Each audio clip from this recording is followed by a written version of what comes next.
विश्वास था कि शिक्षा के विषय पर बिना किसी द्वेष के इस सदन में बातचीत होगी। मैं सभी माननीय सदस्यों का धन्यवाद करती हूं जो बिना द्वेष की भावना से राष्ट्रहित में शिक्षा के विषय पर बोले हैं। जो मुझसे पहले शिक्षा विभाग का दायित्व रखते थे, आज उनकी हिंदी में एक टिप्पणी मैंने सुनी। उन्होंने आदरणीय वेंकैया नायडू जी का उल्लेख किया और कहा कि जितना आटा होगा रोटी उतनी ही बनाई जाएगी।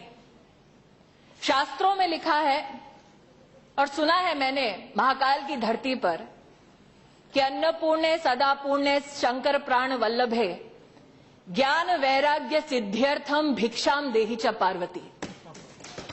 मां अन्नपूर्णा को यह आशीर्वाद है कि रोटी जितनी चाहिए अन्नपूर्णा रोटी का प्रबंध करती है। लेकिन आज एक माननीय सदस्य ने जो केरल से संबंध रखते हैं, उन्होंने इस चिंता को व्यक्त किया कि खर्चा नहीं हो रहा है, यूटिलाइजेशन नहीं हो रही है। उनको बड़े सम्मान सहित कहना चाहूंगी कि आप ही की पंक्ति में जो महाशय बैठे हैं, 2013-14 में अगर आप शिक्षा विभाग के यूटिलाइजेशन को देखें तो वो रिवाइज एस्टिमेट्स का 92.9% रहा और 2014-15 का रिवाइज एस्टिमेट का एक्सपेंडिचर जो रहा वो हमारी सरकार के अंतर्गत 97.69 रहा। तो प्रश्न अब उनकी तरफ उठता है कि जब आटा था तो रोटी पर्याप्त क्यों नहीं बनाई। बिल्कुल। इन्होंने एक आक्षेप किया कि ऑटोनॉमी पर प्रहार हो रहा है। एमएचआरडी ने एक निर्देश दिया है कि सभी सेंट्रल यूनिवर्सिटीज या संस्थान पहले एमएचआरडी के माध्यम से पूछें कि किस प्रकार का एमओयू इंटरनेशनल स्तर पर साइन होने वाला है। देश का संविधान यह कहता है कि देश की संसद में जो निर्णय लिया जाएगा उस निर्णय के तहत देश की सरकार को काम करना है और देश की सरकार द्वारा संचालित सभी शिक्षा संस्थान भी इसी संसद का सम्मान करेंगे। आज ये प्रश्न उठता है कि जब केंद्र में यूपीए की कांग्रेस की सरकार थी तब इसी संसद द्वारा बनाया गया आईआईटी एक्ट का उल्लंघन क्यों हुआ? क्यों एक ऐसा अंतर्राष्ट्रीय करार किया गया जिसमें भारत के टैक्स पेयर से की जेब से निकाले हुए पैसे से अंतर्राष्ट्रीय स्तर पर आईआईटी एक्ट का उल्लंघन करते हुए एक कैंपस के निर्माण की बात की गई? क्यों चुपचाप उस वक्त ये मंत्री मुख दर्शक बनकर तमाशा देख रहे थे? क्या संसद की गरिमा का, संविधान का, कानून का भय अथवा चिंता नहीं थी तब? एक आरोप मुझ पर लगाया जाता है कि 4 साल के दिल्ली यूनिवर्सिटी के प्रोग्राम को रोल बैक किया गया। वो प्रोग्राम राष्ट्रीय शिक्षा नीति के तहत नहीं चलाया जा रहा था। एमएचआरडी में जब दस्तावेजों को खोजा गया तब पाया गया कि 77,000 छात्रों को 40 से ज्यादा ऐसे कार्यक्रमों में भागीदार बनाया गया जिसकी परमिशन स्वयं राष्ट्रपति महोदय ने नहीं दी थी। क्या हम एक ऐसा नजारा देखना चाहते थे जब 4 साल बाद दिल्ली की सड़कों पर देश की राजधानी में लगभग 4 लाख छात्र ऐसे उपस्थित हो जिनकी डिग्री का कोई मोल नहीं है? अगर उस गैर कानूनी हरकत को रोका गया तो चोट उनको क्यों पहुंचती है? अगर उन छात्रों का संरक्षण किया गया, उनके भविष्य का संरक्षण किया गया तो दुख उनको क्या होता है? स्वागत होना चाहिए। आज मैं पूछना चाहती हूं, बार बार हम पर आरोप लगाया जाता है कि आईसीएचआर के माध्यम से हमने इतिहास में दखल देने की कोशिश की है। प्रोफेसर साहब यहां बैठे हैं, मैं सांसद के नाते उन्हें संबोधित नहीं करती, प्रोफेसर इसलिए कहती हूं क्योंकि उस दिन जब तथागत सतपति जी इस सदन में बोल रहे थे तब उन्होंने कहा कि वेस्टेड इंटरेस्ट है एजुकेशन में, उन वेस्टेड इंटरेस्ट को एजुकेशन से दूर करने की जरूरत है। पूछना है आज मुझे, कौन है आईसीएचआर में? পুরবী রায় নাম की एक महिला है। मेरा जवाब पूरा नहीं हुआ महाशय। আপনি যখন বলেছেন বসে সহ্য করুন, আমি বলছি স্যার, আপনি বলেছেন আমার জবাবটা আসতে দিন, मेरे जवाब को आने दीजिए। मैंने आपके आरोप सुने, मेरे जवाब को आने दीजिए। कौन है आईसीएचआर में? मैं कौन से लोगों की बात कर रही हूँ आईसीएचआर में? आईसीएचआर में पूर्वी रे है। पूर्वी रॉय कौन है? मैं उनका नाम का यहाँ उल्लेख कर रही हूँ। पूर्वी Roy is a veteran scholar of international relations, a renowned historian of Netaji Subhash Chandra Bose and the Indian freedom struggle, of Indian-Russian relations, has done outstanding work, and on documents related to the Russian archive she has done work. And sir, let me tell the House through you, sir, very respectfully, Purvi Ray was also associated to the CPI. Her husband Kalyan Roy was a dynamic CPI member of the Rajya Sabha. क्या हम पक्षपात कर रहे हैं? अगर पक्षपात करते तो क्या इस प्रकार के हिस्टोरियन आईसीएचआर में रहते? आज मैं इसलिए, मुझे सुष्मिता देव जी कह रही है डोंट गेट एंग्री। आप ही ने महोदया कहा था कि मेरे खिलाफ चार्जशीट बनाई जा रही। मैं उस चार्जशीट का जवाब दे रही हूं आज, और आग्रह करती हूं कि सब जवाब सुने।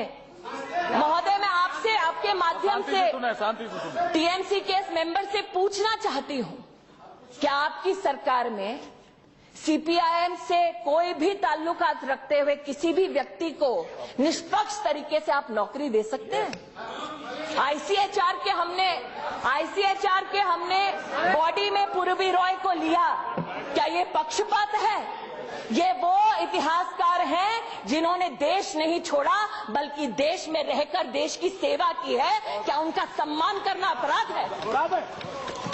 सचिनानंद सहाय जी हैं आईसीएचआर में, उन्हें प्रोफेसर ऑफ एपिग्राफी बनाया किसने? यूपीए की सरकार ने।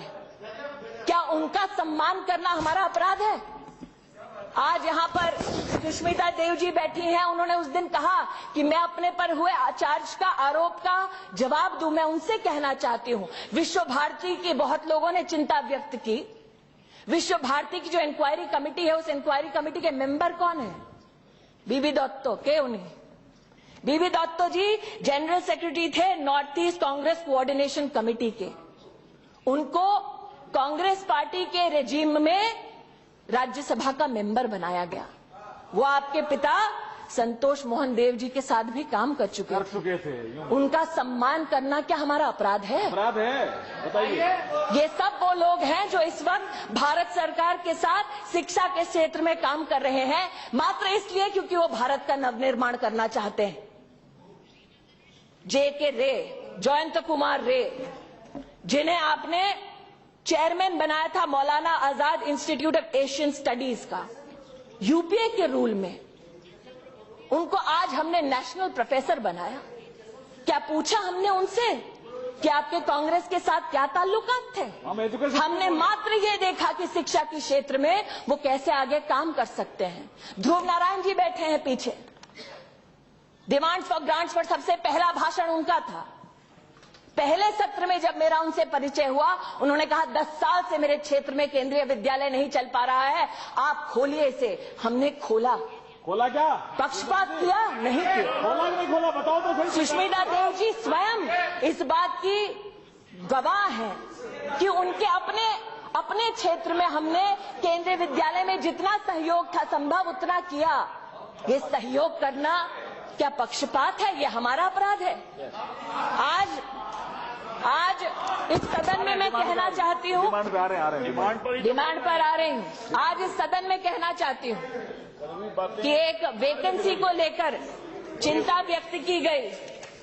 वैकेंसीज पर महामहिम राष्ट्रपति जी को 8 मई को एक पत्र लिखा गया था और कहा गया था कि मॉडल कोड ऑफ कॉन्डक्ट के लगते ही 15 वैकेंसीज भरने का कुछ लोग प्रयास कर रहे थे जो कानून के विरोध में है, इसकी जांच हो।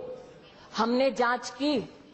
यूपीए के कार्यकाल के दौरान 4 लोग जो प्रस्तावित थे, उन्हें central university Gujarat, Uttarakhand, central university Kerala और पंजाब में सम्मान सहित कार्य करने का मौका दिया। ये हमने चयनित नहीं किया, यूपीए की सरकार द्वारा चयनित हुआ और हमने उसका सम्मान किया। लेकिन जिन चयन समितियों में हमने कहीं ना कहीं कोई चैलेंज देखा, उसको हमने रोकने का प्रयास किया। क्यों? क्योंकि आज जैसे लक्ष्मी नारायण यादव जी कह रहे हैं, उनमें से एक नाम ऐसे व्यक्ति का था जो आज सीबीआई की गिरफ्त में है। क्या उस व्यक्ति को रोकना हमारा अपराध था? रिवाइज एस्टिमेट्स की बात हो रही है इसी सदन में और दूसरे सदन में भी। हमने बार बार कहा है कि शिक्षा प्रायोरिटी ऑफ प्रायोरिटीज है। हमसे पूछा गया कि जो बीजेपी के मैनिफेस्टो में है मिड डे मील को और सशक्त करना, क्या उसका प्रयास किया? जी किया। फरवरी के महीने में नई गाइडलाइंस बनाई सेफ्टी और हाइजीन ऑफ फूड के लिए। साथ ही एक centralise voice monitoring recognition system हम लोग कर रहे हैं ताकि प्रदेश और केंद्र की सरकार को एक साथ पता चले मिड डे मील में कहीं कोई चुनौती तो नहीं है। हमसे ये कहा गया कि हम शिक्षा के निजीकरण में कोई काम नहीं कर रहे हैं। मैं इससे सहमत नहीं हूं।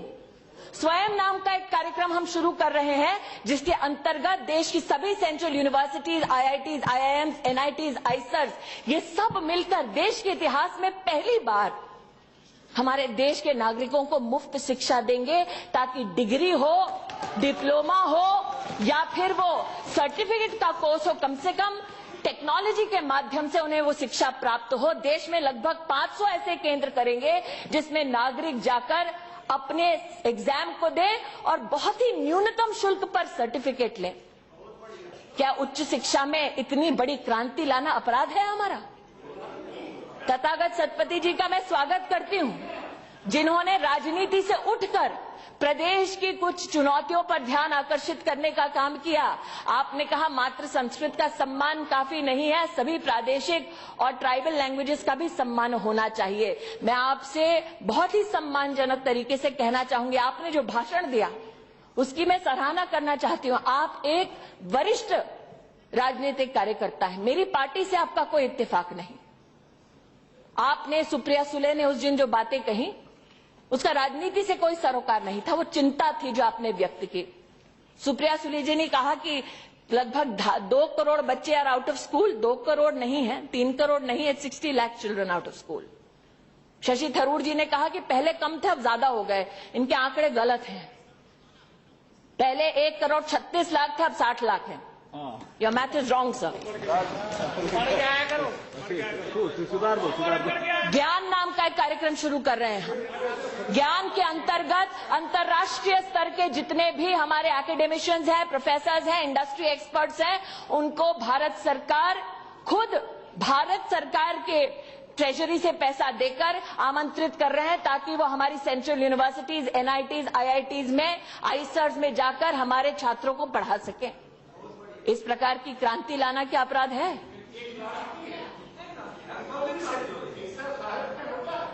अरे अब चलिए आगे सुनिए आप। सर, मैंने सुना था विद्या ददाति विनयम। मुझे ये नहीं पता था कि विद्या से इतना सारा जहर भर जाएगा। कोशिश हमारी ये है कि जैसे क्वालिटी ऑफ एजुकेशन में इजाफा करने की बात की है, पढ़े भारत बड़े भारत पर हमने पहले भी उल्लेख किया है सदन में, आज भी करते हैं। अर्ली रीडिंग, राइटिंग और न्यूमरेसी कक्षा 1, 2, 3 पर हमारा विशेष ध्यान है, जिसके लिए इस बजट में भी 460 करोड़ का प्रावधान है। मैं आपसे आग्रह पूर्वक कहना चाहती हूं कि उच्च शिक्षा के साधनों में तो वृद्धि हुई है, स्कूली शिक्षा में भी संरक्षण होगा फ्लैगशिप स्कीम्स का, ऐसे हमारे सरकार का वक्तव्य है और वो वक्तव्य में दोबारा दोहरा रहे हैं। बेटियों की शिक्षा के बारे में चिंता व्यक्त की गई है। मैं कहना चाहूंगी देश में पहली बार एक जेंडर एटलस हम लेकर आए हैं, जिसके अंतर्गत सभी राज्य किन जिलों में बेटियों की शिक्षा में वृद्धि की जरूरत है, कहां चुनौती है, उसको मैप कर सकते हैं और उस हिसाब से एरिया स्पेसिफिक कार्यक्रम बना सकते हैं। हमारे प्रधानमंत्री जी ने बेटी बचाओ बेटी पढ़ाओ कार्यक्रम की शुरुआत की, जिसके अंतर्गत हमने 100 ऐसे जिले चिन्हित किए हैं जिसमें स्कूल मैनेजमेंट कमेटी, जिसमें 75% माता पिता होंगे उन स्कूलों के जिनमें छात्र जाते हैं, उनसे कहा गया है कि अगर आप स्कूली शिक्षा में बेटियों को प्राइमरी से सेकेंडरी और सेकेंडरी से हायर एजुकेशन की तरफ बढ़ाएं तो हम स्कूल मैनेजमेंट कमेटी को 5 लाख रुपए का इनाम देंगे। हमारी कोशिश ये है कि स्कूल्स का असेसमेंट हम कर सके। जीआईएस मैपिंग हमने राष्ट्र भर में की है, मात्र 3 प्रदेश रह गए हैं जिनकी मैपिंग अब तक नहीं हुई है। उन मैपिंग्स के बाद हम जानते हैं कि हैबिटेशन वाइज हमें कहां शिक्षा के कौन से साधन देशवासियों को देने हैं। कई लोगों ने और सुष्मिता जी ने एक विशेष चिंता व्यक्त की थी नॉर्थ ईस्ट के छात्रों के लिए। मैं कहना चाहती हूं कि यूजीसी के अंतर्गत हमने ईशान उदय, ईशान विकास नाम के कार्यक्रमों की शुरुआत की। पहली बार देश में हम नॉर्थ ईस्ट के छात्रों को विशेष रूप से देश भर के कुछ चुनिंदा संस्थानों के दौरे पर ले गए, जहां पर हमने उनसे कहा कि अगर आप अपने जीवन में कुछ करियर अपॉर्चुनिटीज चाहते हैं apart from tourism, hospitality, humanity, तो साइंस और टेक्नोलॉजी की दुनिया में आपके लिए वो क्या क्या नई ऊंचाइयां हैं जो आप छू सकते हैं, उसका हमने उनसे परिचय करवाया। हमने 10,000 अंडर ग्रेजुएट स्टूडेंट्स के लिए विशेष रूप में नॉर्थ ईस्ट के बच्चों के लिए स्कॉलरशिप की व्यवस्था की।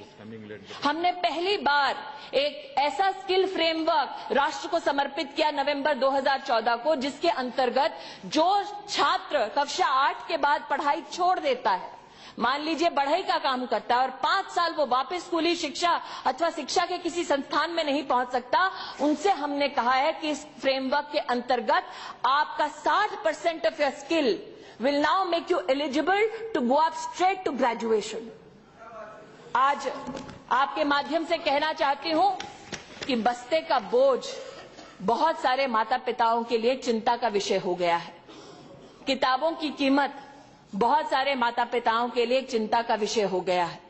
एनसीईआरटी के माध्यम से ऑनलाइन हम ओपन रिसोर्सेज उपलब्ध करा रहे हैं ताकि कक्षा 1 से 12 तक सारी किताबें ऑनलाइन मुफ्त उपलब्ध हो। एनसीईआरटी से मैंने स्वयं निवेदन किया है कि इसे एक ऐसे मोबाइल ऐप की तरह तैयार किया जाए ताकि माता पिता को मोबाइल पर ही चुनिंदा किताबें मुफ्त में उपलब्ध की जाएं। सारांश नाम का हमने कार्यक्रम शुरू किया और ये सारे वो कार्यक्रम हैं जिनके लिए बजटरी प्रावधान है। सारांश नाम का कार्यक्रम शुरू किया हमने पिछले वर्ष, जिसके अंतर्गत लर्निंग आउटकम सभी सीबीएसई स्कूल में सब्जेक्ट वाइज, चाइल्ड वाइज हर सीबीएसई स्कूल को देने का प्रावधान किया है। ये शुरुआत की है जिसके अंतर्गत वो स्कूल अपने डिस्ट्रिक्ट में, अपने स्टेट में और नेशनल लेवल पर लर्निंग आउटकम्स को समझे और अपने छात्र की मदद करने के लिए वो स्कूल और अग्रसर हो। अब हमारी कोशिश ये है कि सारांश नाम का ये कार्यक्रम माता पिता तक भी पहुंचे, क्योंकि वो माता पिता जो मात्र पेरेंट टीचर मीटिंग में ही जान सकते हैं कि छात्र का लर्निंग आउटकम क्या है, वो रियल टाइम अपने बच्चे का निरीक्षण कर सकते हैं और बच्चे की मदद कर सकते हैं। मैं उपसभापति महोदय आपके माध्यम से कहना चाहती हूं, बहुत सारे सांसदों ने ये कहा है कि कला, संस्कृति, खेलकूद, इससे हमारे बच्चे परे हो रहे हैं। कला उत्सव नाम का एक कार्यक्रम है जो केरल राज्य में चलता है। मैं स्वयं जब केरल राज्य में गई तब मैंने इस कार्यक्रम की सराहना भी की और ये अपील भी की कि इसे हम राष्ट्रीय स्तर पर अपनाएं ताकि प्रादेशिक कला, संस्कृति ये सारे हमारे बच्चों तक पहुंचे। और मुझे कहते हुए बहुत ही प्रसन्नता हो रही है कि इस वर्ष कला उत्सव के पूरे देश में शुरुआत हो रही है। सभी प्रदेशों के स्कूली विभाग से हमारी चर्चा हो चुकी है कि हम कला उत्सव नाम के देश की विभिन्न परंपरा, कला, संस्कृति को उजागर अपने छात्रों के मध्य में करने के लिए इस विषय से, इस कार्यक्रम के माध्यम से आगे बढ़ेंगे। मैं एक निवेदन विशेष सभी माननीय सदस्यों से करना चाहती हूं। शिक्षा की नीति को लेकर कई माननीय सदस्य चिंतित रहते हैं। जो सदस्य कांग्रेस पार्टी से हैं उनकी चिंता ये रहती है कि सैफ्रनाइजेशन ना हो। मैंने सदन में एक कथन दिया है, एक लिखित जवाब दिया है, दोहराती हूं मौखिक आज। संविधान की मर्यादा में ही शिक्षा दी जाएगी हमारे छात्रों को, ये हमारा वचन है। हमारे प्रधानमंत्री ने कहा है कि उनका धर्म ग्रंथ बतौर प्रधानमंत्री देश का संविधान है, उनका धर्म भारतीयता है। और प्रधानमंत्री के इस कथन को मैं दोबारा इस सदन में दोहराती हूं। मेरा सभी सम्मानित सांसदों से एक अनुरोध है, शिक्षा की नई नीति कैसी हो, इस पर हमने 33 थीम्स विकसित किए हैं। 21 मार्च को सभी प्रदेश की सरकारों के साथ एक बैठक में हमने निर्णय लिया कि आज तक देश में शिक्षा मात्र कुछ चुनिंदा लोग बताते थे कैसी होनी चाहिए। हमने कहा देश में 2,75,000 विलेज एजुकेशन काउंसिल है, प्रदेश सरकारों से आग्रह किया, उन्होंने हमारे आग्रह को स्वीकारा कि हम जाएं उस गांव के विलेज एजुकेशन काउंसिल में और पूछें कैसी शिक्षा चाहिए आपको। कोई उनसे तो पूछे जिनके लिए व्यवस्था बनाई गई है। हम जाएं 6,600 ब्लॉक्स में जाकर पूछें कैसी शिक्षा चाहिए आपको। उनसे तो पूछें कि अपनी तकदीर वो कैसे लिखना चाहते हैं। हम जाएं सभी डिस्ट्रिक्ट्स में, सभी जनप्रतिनिधियों को संग लेकर जनता के साथ बैठकर बोले कैसी शिक्षा चाहिए। प्रदेशों में ये वार्ता करें और मिलजुल कर एक नई शिक्षा नीति का निर्माण करें। सभी माननीय सांसदों से मेरा निवेदन है कि आप सब इसमें मिलजुल कर काम करें, क्योंकि देश की तकदीर कोई एक नहीं लिखेगा, हम सब मिलकर लिखेंगे, ये प्रण है हमारा। कुछ लोगों ने कहा ये बड़ा व्यापक आपका चर्चा का एक सिलसिला शुरू किया है। क्या यह संभव है? संभावना हम देख चुके हैं इस देश में। 4 दिन का समय मिला था कि प्रधानमंत्री जी टीचर्स डे पर देश के बच्चों को संबोधित करेंगे, उनकी क्या जिज्ञासा है, उन्हें कैसे प्रेरित करें कि वो कल के टीचर बने, इसके बारे में चर्चा करेंगे। 4 दिन का समय कैसे जोड़े सब स्कूलों को, लेकिन हुआ। व्यवस्थाएं हैं, उन व्यवस्थाओं का इस्तेमाल करना है प्रदेश की सरकारों के सहयोग से। 9.5 करोड़ बच्चों से संपर्क किया हमने, इसलिए कहना चाहती हूं कि ये संभव है अगर ये संसद, ये सदन ठान ले। टीचर्स के बारे में कई सांसदों ने यहां पर उल्लेख किया कि टीचर्स ट्रेनिंग पर थोड़ी बहुत चिंता है उन्हें, किस प्रकार की ट्रेनिंग हो। महोदय शशि थरूर जी ने कहा कि जस्टिस वर्मा कमेटी की रिकमेंडेशंस आई थी। मैं बड़े गर्व के साथ कहती हूं उन रिकमेंडेशंस को इंप्लीमेंट करने का काम एनसीटी में हमने किया है, ताकि टीचर्स की ट्रेनिंग में हम लोग पहली बार टीचर 20 सप्ताह स्कूल में जाकर पढ़ाए अपनी ट्रेनिंग के अंतर्गत, उसका इवैल्यूएशन उस स्थल पर हो, इसका प्रावधान भी पहली बार किया गया है। आदरणीय प्रधानमंत्री जी ने Pandit Madan Mohan Malaviya national mission for teachers और ट्रेनिंग की शुरुआत की, जिसमें 900 करोड़ का प्रावधान है। ये भी मैं सदन को अवगत कराना चाहती हूं। बजट के बारे में कई लोगों ने अपनी चिंताओं को व्यक्त किया है, मैं दोबारा दोहराती हूं। सुप्रिया सुले जी ने कहा कि जो महिला होती है वो कोशिश करती है कि कम में ही गुजारा कर ले। इनको चिंता है, आपको अच्छा लगना चाहिए, आपको अच्छा लगना चाहिए। डिप्टी स्पीकर की तरफ प्लीज। मैं इतना ही कहना चाहूंगी कि शिक्षा प्रदेश की सरकारों के साथ एक ऐसा विषय है जिसमें समन्वय से हम लोग काम कर रहे हैं। मुझे ये कहते हुए गर्व है कि मेरे कार्यकाल में एक भी ऐसी प्रदेश की सरकार नहीं है जिसने शिक्षा के किसी कार्य में भी अपनी असमर्थता को दिखाया है। सभी प्रदेश की सरकारें केंद्र की सरकार के साथ मिलकर शिक्षा के क्षेत्र में काम करने में समर्थ हैं। ये विश्वास मैंने पिछले 10 महीने में प्राप्त किया है, क्योंकि ये विश्वास प्रदेश की सरकारों ने हमें दिलाया है। शिक्षा के कई चुनौतियां हैं, इसको मैं स्वीकार करती हूं। प्राइवेटाइजेशन के संदर्भ में कुछ सांसदों ने चिंता व्यक्त की है। उनसे कहना चाहती हूं कि हमने नो योर कॉलेज पोर्टल खोला है, जिसमें वो सभी प्राइवेट इंस्टीट्यूशंस जो यूजीसी एआईसीटी से संबंधित है, उन सभी की जानकारी हमारे छात्रों के लिए इस पोर्टल पर उपलब्ध है। किस इंस्टीट्यूशन में कौन सी बिल्डिंग है, प्रोस्पेक्टस में जो विषय दिए गए हैं अगर वो उससे मेल नहीं खाते तो छात्र और अभिभावक सीधा रेगुलेटर को कंप्लेंट कर सकते हैं और रेगुलेटर इस संस्थान के खिलाफ कार्रवाई करने का अधिकार भी रखता है और वो करते भी है। मैं सभी सांसदों को आपके माध्यम से एक विशेष निवेदन करना चाहती हूं। 15 अगस्त को हमारे आदरणीय प्रधानमंत्री जी ने लाल किला से एक आह्वान किया।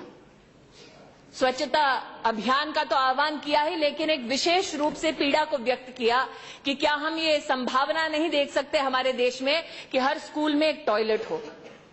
17 अगस्त को एमएचआरडी के अंतर्गत वेबसाइट पे हमने देश में सभी जिलों में कहां टॉयलेट नहीं है सरकारी स्कूल में, कहां डिसफंक्शनल है, इसकी जानकारी दे दी थी। मुझे ये कहते हुए बहुत खुशी है कि सभी प्रदेश की सरकारों ने मिलकर प्रोजेक्ट अप्रूवल बोर्ड के अंतर्गत टॉयलेट्स के निर्माण के लिए जो पैसा एलोकेट होना था वो पैसा एलोकेशन हो चुका है। सभी सांसदों को मैंने स्वयं पत्र लिखा है कि आपके अपने जिले में कितने टॉयलेट्स हैं, इसकी सूचना पहुंचाने का हमने प्रयास किया है।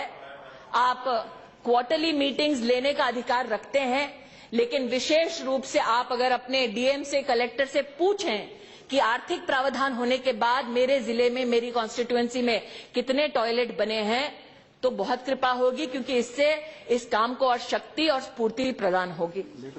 मैं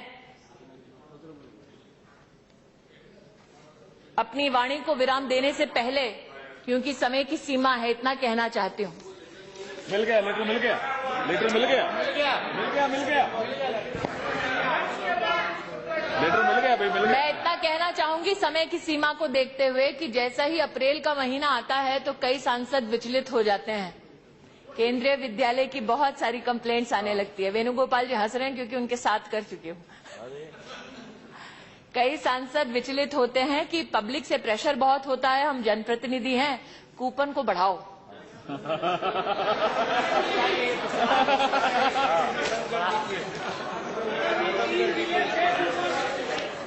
और कुछ सांसदों ने कहा है, अहमद जी कह रहे हैं please tell so it becomes an assurance. तो कुछ सांसदों ने ये कहा है, और अहमद जी जैसे प्रतिभाशाली और प्रभावी और एक बहुत ही एक्सपीरियंस मंत्री स्वयं रहे हैं, इसलिए बोल रहे हैं कि 6 से 10 कूपन बढ़ाने का प्रयास मैं करूंगी केंद्रीय विद्यालय में, आज ये मैं कह रहे हैं। इसी के साथ वो सभी सांसद जिन्होंने आज शिक्षा के क्षेत्र में अपना समर्थन दिया है, उन सांसदों को मैं धन्यवाद देना चाहूंगी, और तथागत सतपति जी को विशेष रूप से कहना चाहूंगी कि हमने एक एक्सपर्ट कमेटी नियुक्त की है, विशेष रूप से शिक्षा में लैंग्वेज का क्या प्रभाव हो सकता है। आप सबको मैं अवगत कराना चाहूंगी कि सेंट्रल इंडियन लैंग्वेज की जो इंस्टीट्यूट है CIL मैसूर में, उन्होंने 22 शेड्यूल लैंग्वेजेस में 1080 बुक्स प्रकाशित की हैं, जो प्रादेशिक और ट्राइबल लैंग्वेजेस के साथ साथ अंग्रेजी में भी हैं। अगर कोई भी सांसद इन किताबों का अपने संसदीय क्षेत्र के लिए लाभ उठाना चाहे तो हमसे संपर्क करें, हम ये किताबें आप तक पहुंचाने का प्रयास करेंगे। बहुत बहुत धन्यवाद। As I told you, the country wants development. People's agenda number 1, development, development, development. And good governance, delivery system. PM has assured the nation his priority will be development, development and development.